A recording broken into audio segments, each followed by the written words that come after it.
Our first question takes us to Mr. Jones. You were removed from SGA for accumulating too many points due to absence last semester.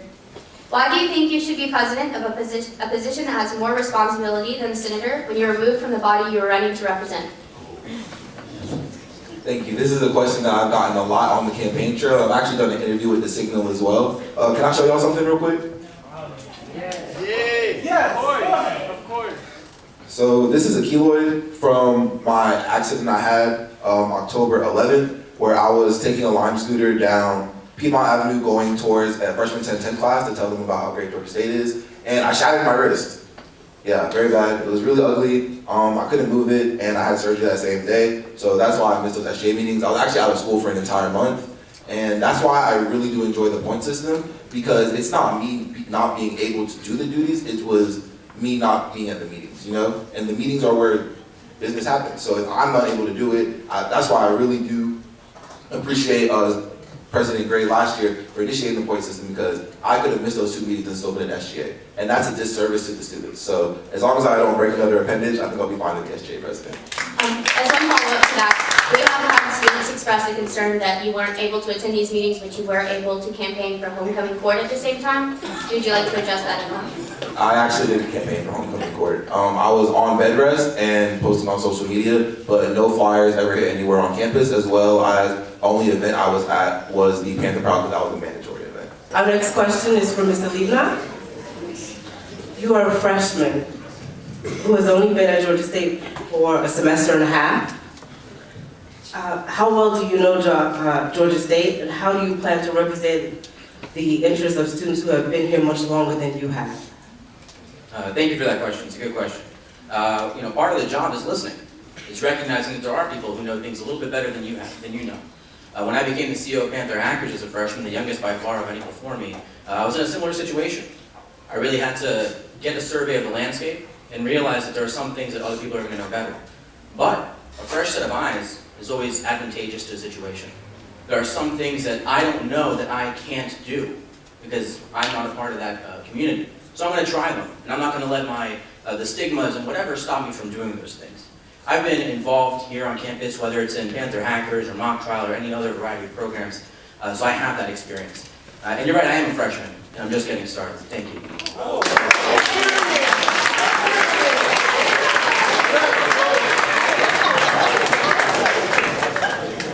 Our next question is for Ms. Mejia. As a current SGA member, you have hosted Human Trafficking Week and have proposed legislation. You're an active senator behind the scenes, but often during the meetings you are a silent body. As the potential president of this body, how will you increase your visibility and become a more active leader? I will become a more active leader by speaking out. Human Trafficking Week was hosted in January. That was very important to us because Super Bowl was in the vicinity, and we wanted to make our students aware that danger could be in the looming. Currently in SGA, I am aware of the issues that are happening right now, and I tend to be aware of the issues that will happen later on as if I become SGA president. So my visibility right now, I'm currently in Spotlight. I'm also Phi Alpha Delta. I feel like right now I have a good standpoint. I know my students. I know what works. I know what doesn't. And as SGA president, I know I will be able to reach a lot more people than I have already. Our next question is for Mr. Ranjan. In your platform, you said that you would make SGA more accessible and improve their presence, such as with opening up a constituency office. How do you plan to do that? And what research have you already done to find out the cost and feasibility of your initiative? Thank you so much for that question. And so, about 2 years ago, when I was a senator, I left because there were a few issues that I wanted to address that seemed like it wasn't inside of my power. The following year, at this moment, I was able to intern for the Attorney General and currently intern for the Governor of Georgia and worked in the Constituent Services Office. Day by day, you guys, I get about 30 to 50 calls from Georgians all around having a lot of questions and concerns, and I realized how we were able to make active change, by just speaking to somebody. And I want students to be able to have that same accessibility with SGA. I think it's a problem that SGA every year, that there's a few people who don't even know who all of our senators are. Some people sadly don't even know who our president is. We're going to change that. One of the ways I want to do that is to bring SGA to iCollege. iCollege is one of the platforms that all students must have access to succeed, period. And so one of my plans and initiatives is to make sure that notifications, whenever bills are passed, whenever surveys are needed, whenever we need to collect data from students and collect information from you all, and whenever we're moving in ways that could affect and benefit all of you, you have direct access. And so we've looked into all of these things. In addition, do I have time to address the constituent services? Well, I No, kind your of time did is up already, now. but, okay. And also with constituent services, is an idea that still needs to be developed. Mr. Grandjean, your time is up now. Our next question is for Ms. Fields. Your platform includes a variety of events, food, and get-togethers, yet these strategies have been implemented before with little to no turnout. Why do you think this is the most important step forward for SGA, and what sets your plan apart from these failures? I have worked with several students across all 6 campuses during this campaign, and I've listened to the concerns of the students. Before I ask them any questions to support me or impose my own initiatives upon the students, I make sure that I listen and I hear for whatever it is that they want to see change, what they want to see implemented, what they want to know is different. So what I see is that there is a lack of community. The question is, on a commuter campus, how do we unify our students? How do we create school spirit on this campus? It may have been tried before, but you haven't tried me. You don't know me. I'm the founder of a nonprofit where I educate young adults on the importance of the local government. I put together a voter registration drive, car and bike show for Rockdale County, work in Snellville, and in the city of Stonecrest. So I know how to gather a crowd and get them engaged.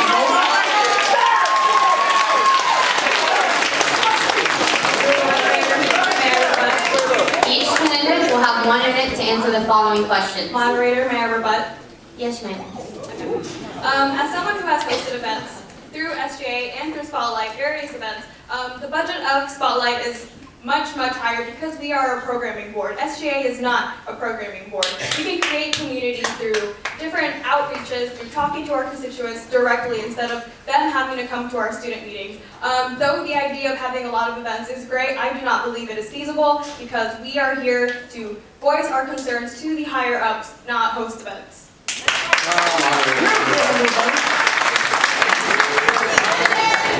Fields first and then McNaught.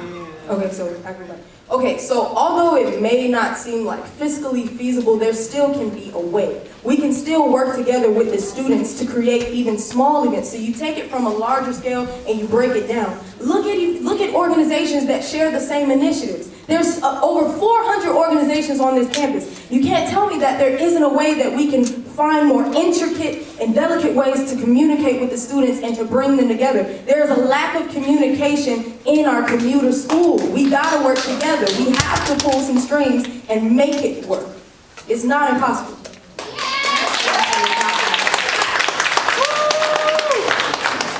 I'd like to rebut to actually something that Shayna said and something that Jasmine said. But first, it's actually true, both Shayna and Jasmine have positions in organizations. Spotlight's a very large organization. Shayna has an NGO as well. Neither one of you has stepped down yet to dedicate your full attention to the students of Georgia State University. There are 52,000 of us, and they need 55 now. That's great, we're growing. They need our undivided attention, 100%. You gotta be here 100%. How are you gonna step down from your other obligations to make that happen? That's for Shayna. As far as Jasmine, you're right, Spotlight does have a huge budget. So big, in fact, that there are other student organizations that are, being really just suffocated and not getting the funding that they need. What are you gonna do about different organizations that need funding and aren't getting it? So something about Spotlight is that we are funded by student activity fees. So we want to bring in more community because the students are paying for these events to happen, and we love for students to come out to these events to enjoy them because we put on some great events. So through my, just my expertise, so to say, in my event planning, and I can't drop out because I'm on a contract, so that backs your thing. Unlike the CEO of Panther Hackers, that it's not really a department at Georgia State, it's more just an organization. So through SGA and the actual department, I'm sure we can make something like Shayna said, the smaller stuff, it just had to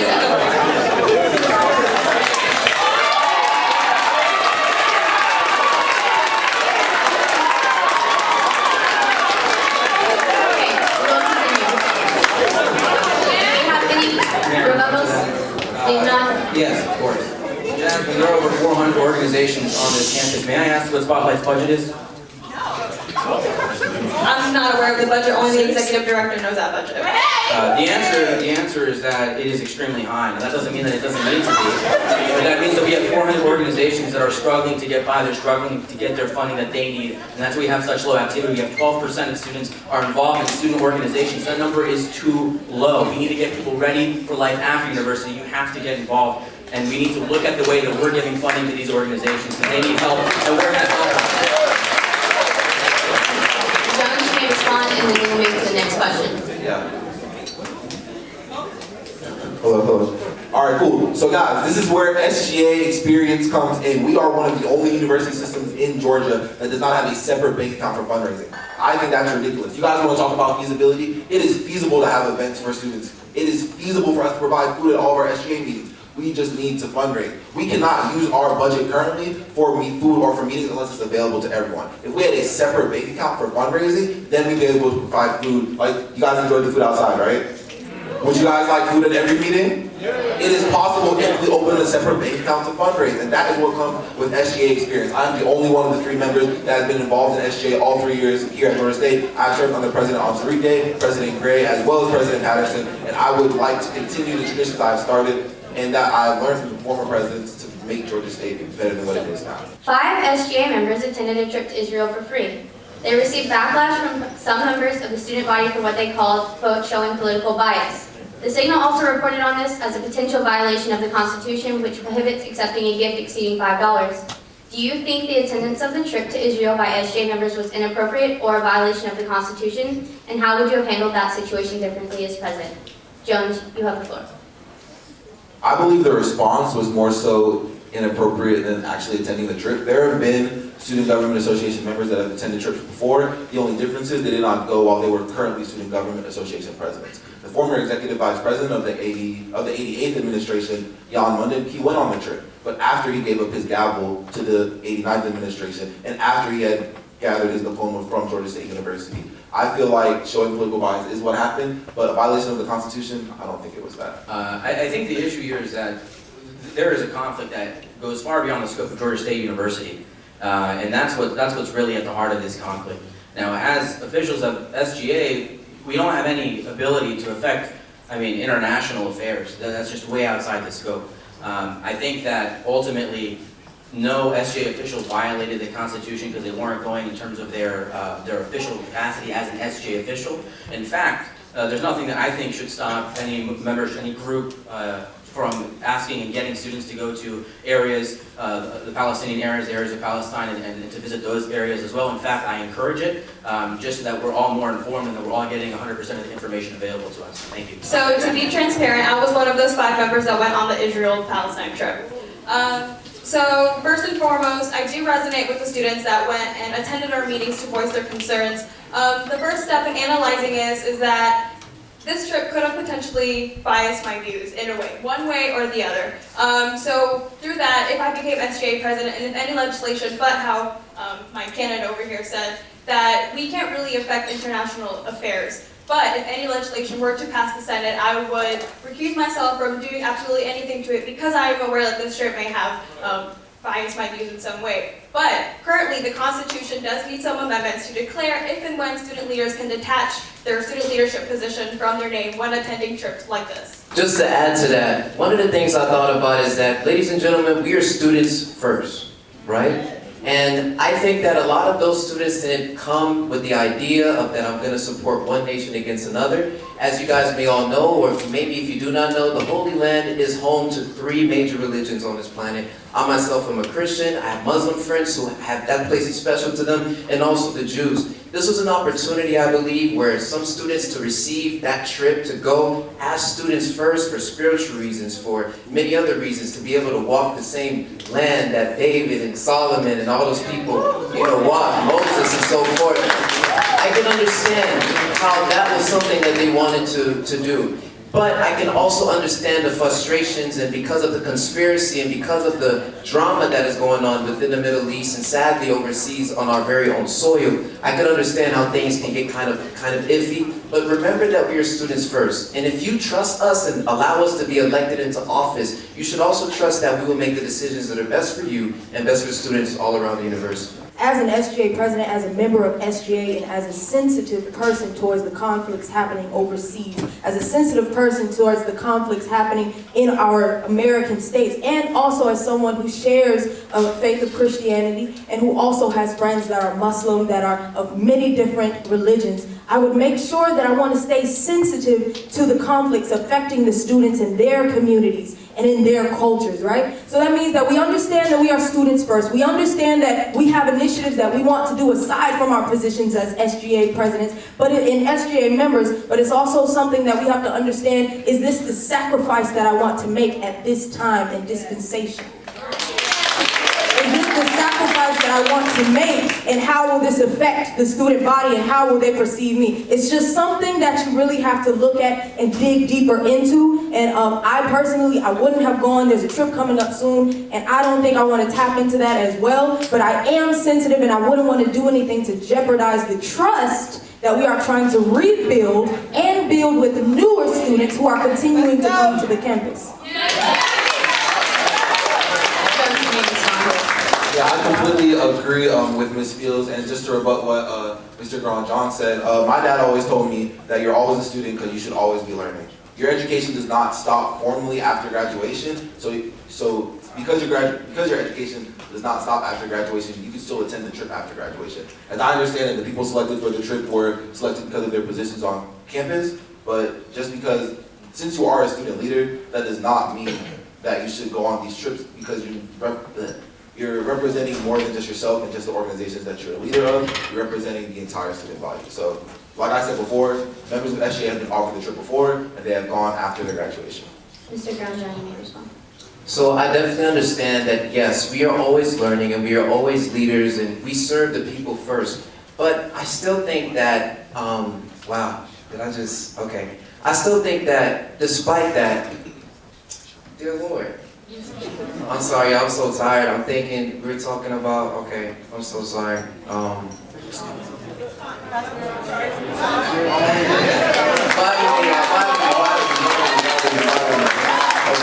I'm sorry, it's been a long day. But genuinely, I want to say that yes, we are students. Yes, we're here to serve you all, but we also must understand that this trip has been here for years and years before. That's what I was going to mention. Since I was a freshman, many student government members, not only student government members, but many just students on campus who had any idea or wanted to learn about Israel was able to go on this trip. It's just that this year now, it was sparked up in a very controversial way. And I understand the importance and the values that were probably offended and the people that were like, how could my leaders support this conspiracy-based organization? I can understand, but I know at the end of the day, when things are kind of opinion-based, it's very, very difficult for us as student leaders to choose one side versus the other. And so I think that still, yes, we are leaders, yes, we are learning, but I still think that students should be trusted and should trust the leaders that they have placed in charge to make the decisions that are best for them, but also understand that they are students as well. Thank you. Moderator, my rebuttal. Yes, you may. This is more general to the question in itself. Everyone has different opinions. We all come from different places. That's something we need to respect. That's something we need to accept. People were upset by what happened, and they're 100% entitled to be. The point I'm trying to make here is that that happened in December, I believe. It is time to move on. It is time to yield. It is time for us to look forward and unite. There is plenty for us to take care of here at Georgia State University, and this is an issue that hasn't been solved for thousands of years, and I'm more concerned about what's happening here with the 85 homeless students that we have on our campus, with the 60% of our students that aren't getting the fundamental rights, feminine hygiene products that they need. That's what I think it's time for us to move forward and to heal and to unite at this point. At the first university-wide meeting this semester, the university-wide Senate voted to force unelected officials to leave the room for 5 minutes. Students, including student media, were asked to leave for more than 5 minutes. Do you think this was appropriate? Yes, I believe it was appropriate. we do need our privacy at times to discuss what's the best outcome for our students.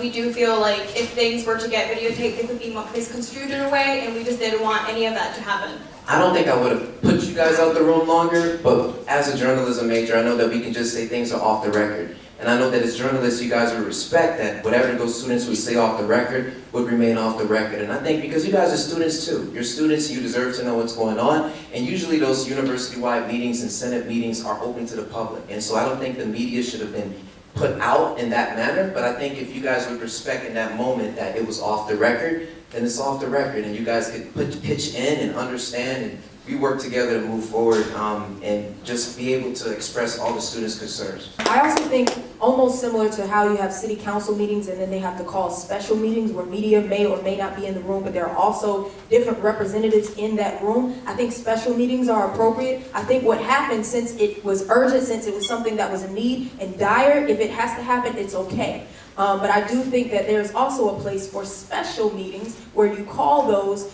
and you're able to talk about those things that need to be off the record and in private. And then once it's ready to be delivered to the public, then there will be a time for that to happen. Student Government Association, the people that are elected by the people. Student Government Association that uses your money, not ours. We use your student activity fees to get what we want and do what we need. Student Government Association that's supposed to be for the people and by the people should never be in the same sentence as privacy. I think that's absolutely ridiculous. I don't think that putting people out is necessary. If we have something to discuss, it does not just affect us. It affects the entire student body because we use their fees. We represent them. We do not represent ourselves. We are for the people and by the people. So I think it was absolutely ridiculous that we had to kick people out, especially because of what was discussed at the meeting. So I attended one of these meetings a while back when I was just trying to get a feel for what it was that SJ does. And there's a section where SJ opens the floor to anyone, whether it's a student or someone from it, whoever it is, you want to speak, you have that opportunity.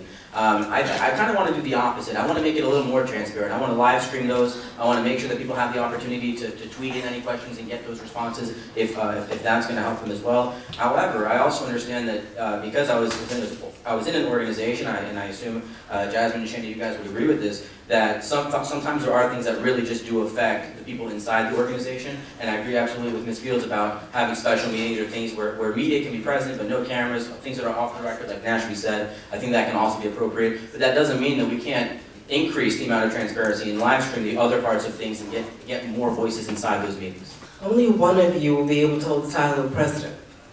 So if you lose, what plans do you have afterward, Mr. Grandjean?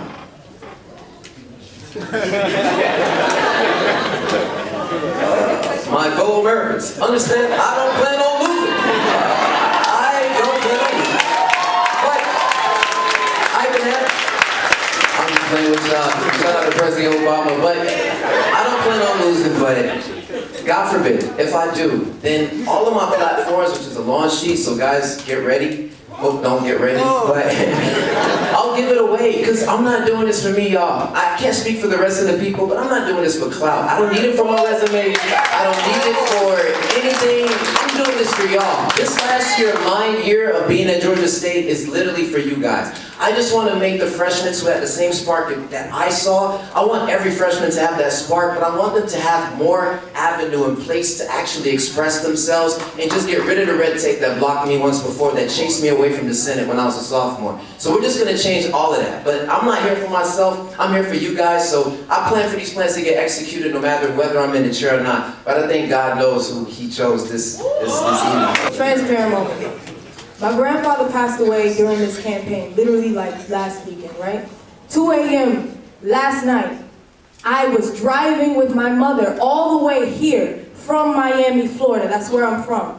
After this debate, I will be back on the road to Miami, Florida to attend my grandfather's funeral on Friday. So I don't know if you know what a servant leader is, but if that's not a servant leader, then I don't know what it looks like. This is no longer bigger. This is no longer about me. This is not a resume. My resume is fine. This is not about a GPA. My GPA is great. This is not about any of that. This is about carrying out a legacy, because there are young adults out there like yourselves. We are the present and we are the future. Excuse me, but I'm about to preach. We are the present and we are the future. And you belong here, and I want to lead with you, not against you. We are not making promises. I'm making a partnership. strong in honor of God, in honor of you, and in honor of my grandfather. I'm leaving it all out before you guys. It's up to you.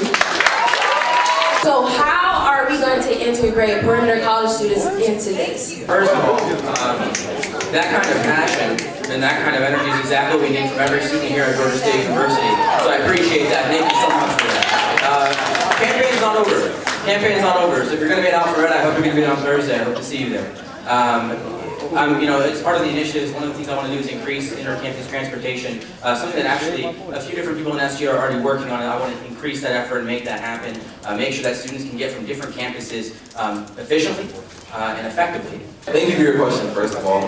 The reason I gave my speed question for resource awareness is because Atlanta campus to perimeter and perimeter to Atlanta campus do not realize that we can use the same facilities or the same resources. Mine was resource awareness because I want people on all 6 campuses to be able to know that you can use any resource at any campus. People in the Dunwoody campus don't think they can come to the Atlanta campus library. People on the Atlanta campus don't think they can go to the Clarkston Cafe, which I feel like is the best cafe out of all 6 campuses, me personally. But I really enjoy your question because people don't understand that we are one university. People still think we're GPC. We are not GPC. We are the Georgia State University. We are in the entire metro Atlanta area. And it is my job, and it will be my job, to unite all 6 campuses. So thank you so much for your question, and I'll see you Thursday on the Alpharetta campus. So during the speed round, I did say that I wanted to create more community with the perimeter campus.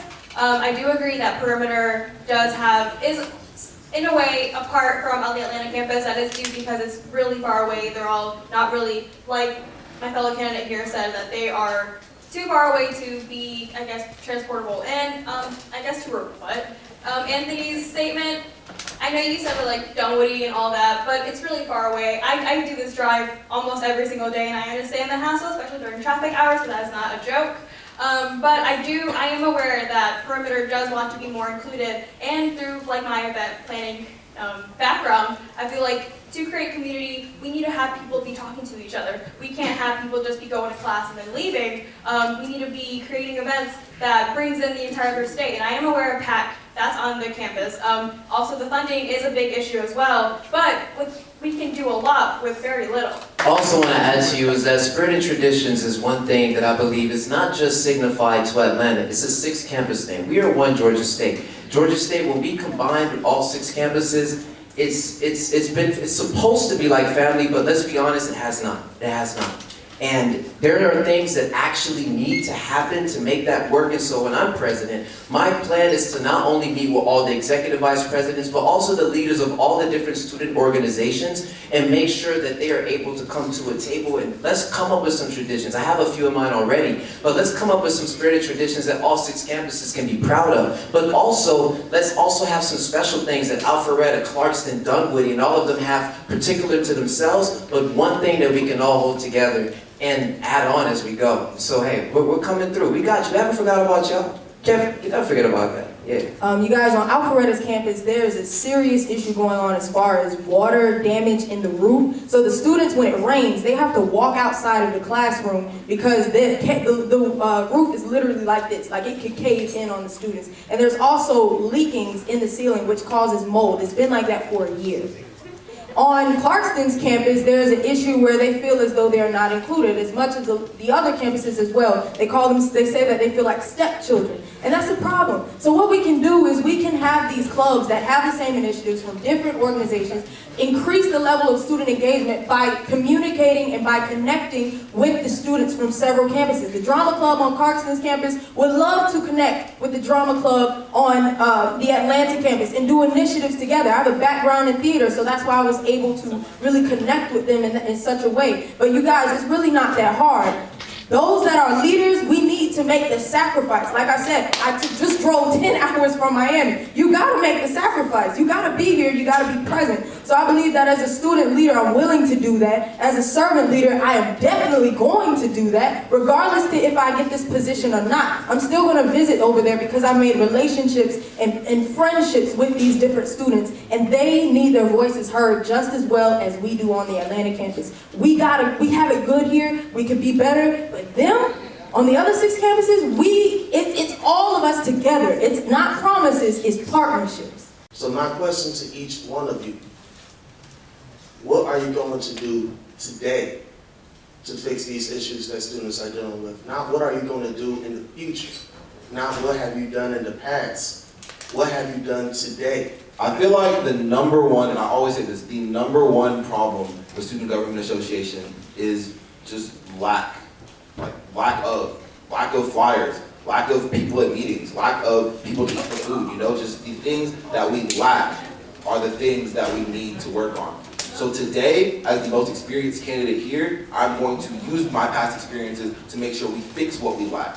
Today, I'm going to listen to people from all 6 campuses, not just the Atlanta campus for the 30,000, but the other 25,000 students on these 6 perimeter campuses. Today, I'm going to figure out what we can achieve together, because together we can.